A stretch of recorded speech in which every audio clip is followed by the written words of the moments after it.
Hello, Team Shaun. Welcome to Season 2 of ChessQuest. I know what you're thinking. You've heard those rumors about how after I won the South Carolina Amateur Championship that the title went to my head, that I cared too much about it, that it consumed my entire life. Well, I'm here to categorically deny those claims. That is 100% not true.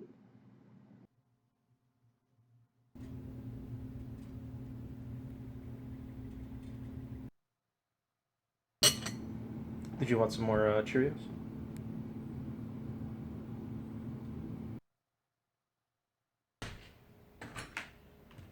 Honey, I'm home.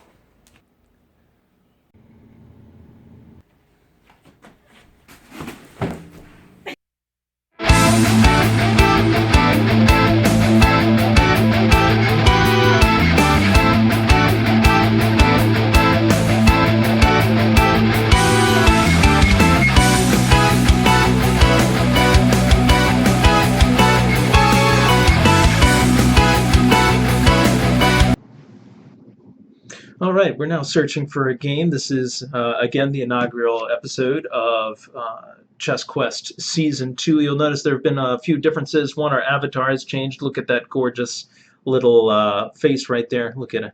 Look at him. Isn't he adorable? And then also notice that our rating is somewhat different as well. We have gotten better in the intervening time. We are now going into what looks to be, oh, this is not going to be a Roy Lopez. And this is the absolute wrong, please don't ever play this variation. I'm not sure why I just did that. This is not the correct way to play, and it runs into huge problems later on if your opponent does the right thing, which I don't know, maybe he won't. We'll see here. And it appears that he might not. I think this is, hey, what can you do? But do not do as I do. I'm serious about that one. This is not the way to approach this opening, despite the fact that it looks like I'm about to get away with it. The purpose behind the Roy Lopez is to try and take the center. I'm sort of forcing some Lope ideas onto this situation where they do not belong. And it looks like I really am going to get away with this, which makes me feel sort of supervillainish. Also notice that we have a slight edge on time. That's always beautiful.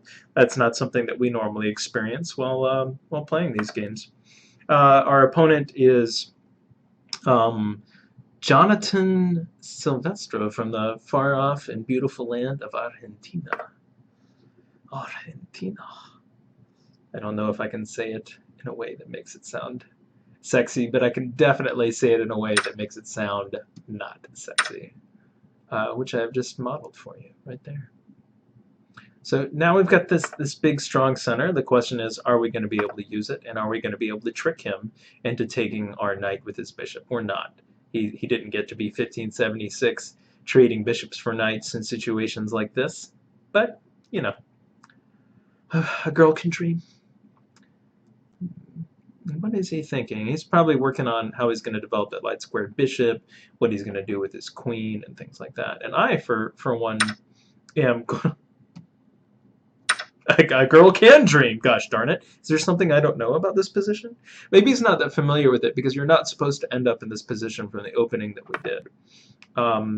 Okay, well he's going to try a long fianchetto, and we're gonna just pretend like we have chess skill. We are. We're going to pretend like we know what we're doing.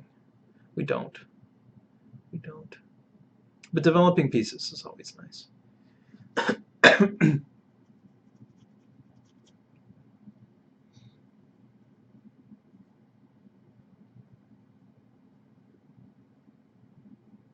and of course, we'll be threatening an eventual mate in some lines with this battery here if the queen develops, because as we're threatening here, we'll be forcing the knight off of this square. So that's what we're thinking at the moment. If you're curious, if you're wondering what's going on inside Shaun's little brain, that's what's going on inside my little brain.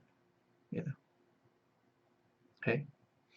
Our opponent is taking quite a long think here. He might be curious about how this game's going to go. He might be looking at the permutations in which this battery might be doing huge amounts of damage here, which is good because it's really an empty threat. So the more he spends thinking about it, the better. And for yeah, and I think our dark squared bishop's just gonna have to go there.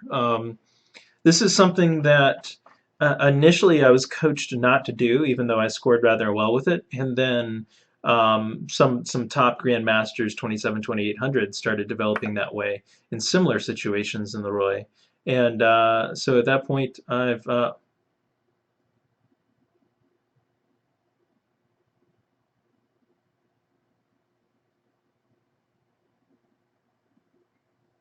well, I actually he's right. We're not quite ready to spring our trap, I don't think. But where is he going to move his knight? That's just a. This is just terrible. Just terrible. It's terrible. You know what he's gonna do? He's gonna push pawn. Yeah, yeah. No, I feel you. I feel you, brother, brother Lewinsky. And what are we gonna do? Are we gonna double down on this terrible strategy? Um, why the heck not? Huh? Why the heck not? Why not? Just throw it all out there. Let's make this happen.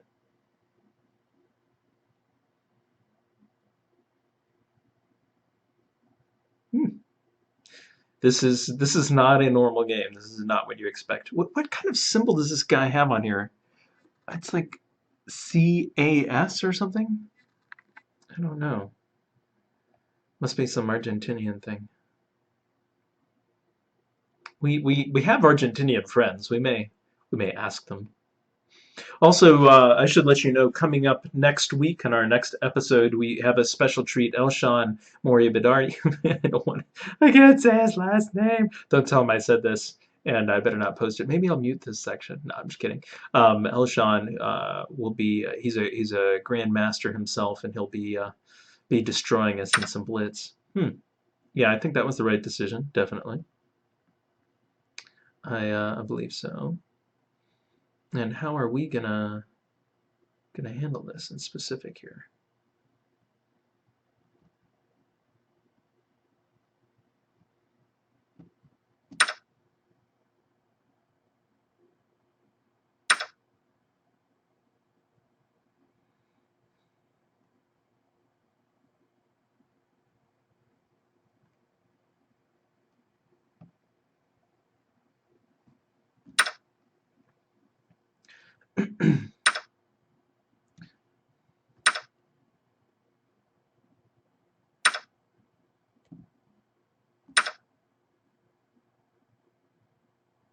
That was a lot of trades.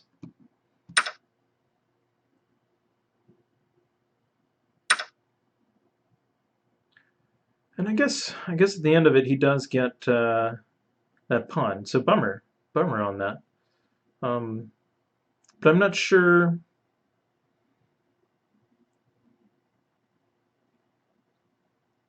how important that's going to be in the grand scheme of things. One thing we now have this protect or this passed pawn that I think we're going to use to try to apply some pressure with and see if we can't get something out of this position.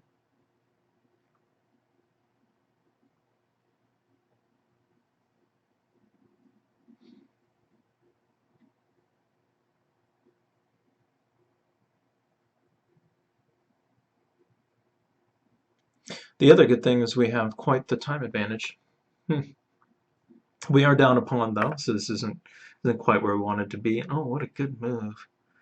Good move, my friend. That blocks what I wanted to do and really kind of puts the smackdown on my king here. He's probably going to be able to do a rook lift and really make my day less interesting than I want it to be.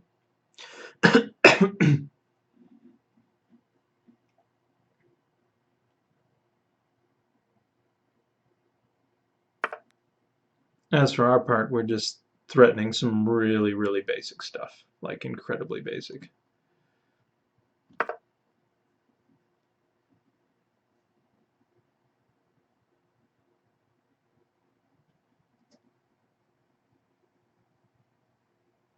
We're going to say, hey, here comes my my pawn. What you going to do about it?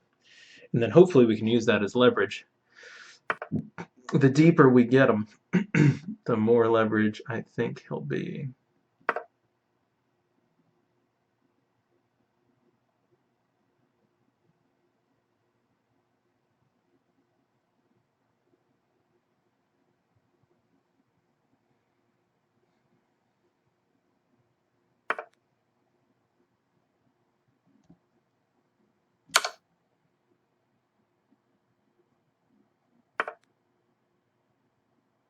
Oh, oh, you poor guy. Ouch.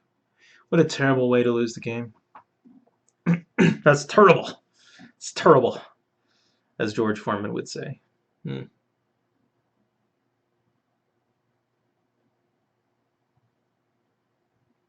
what do you even do from there? Oh.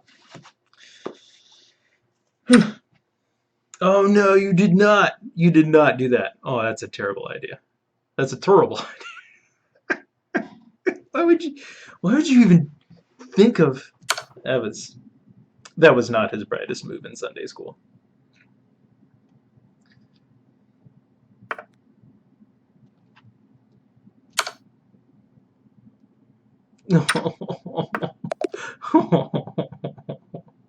Oh, that poor guy. Oh. Sorry, Jonathan Silvestro. We didn't mean to take advantage of it. We did. We did. I'm just kidding. He totally blundered that position. But anyway, everyone, welcome back to ChessQuest. I hope you enjoyed this episode, and we'll be filming again shortly. All right, ladies and gentlemen, today's episode has been brought to you by the VTech 300, a clock which is very easy to program because it actually has a menu. I kid you not, no chess clock until now has had a menu. Now, you don't have to be a chess master in the head to be able to program your clock. My blog about this and my review will be linked below. Don't forget to like, comment, and subscribe. I remembered to say it this time. I didn't film this in an additional segment and try to pass it off as if I had remembered. All right, look down. Okay, I'm looking. All right, stop smiling. Hang on. Think of dead bunny rabbits. Dead bunny rabbit. It's not funny. Why are you laughing at dead bunny rabbits? Because she's thinking of all the stew she gets to make now. Yeah. Oh, that's true. Okay, hang on. Everyone stop. Picture of you. Stop. Stop. Look. All right. Well, don't you want Are you ready? to blooper Ready? reel? Yes, this will be the blooper reel. All right, still rolling? Mm-hmm. Okay, good.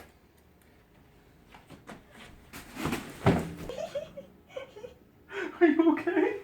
I'm so sorry. Oh.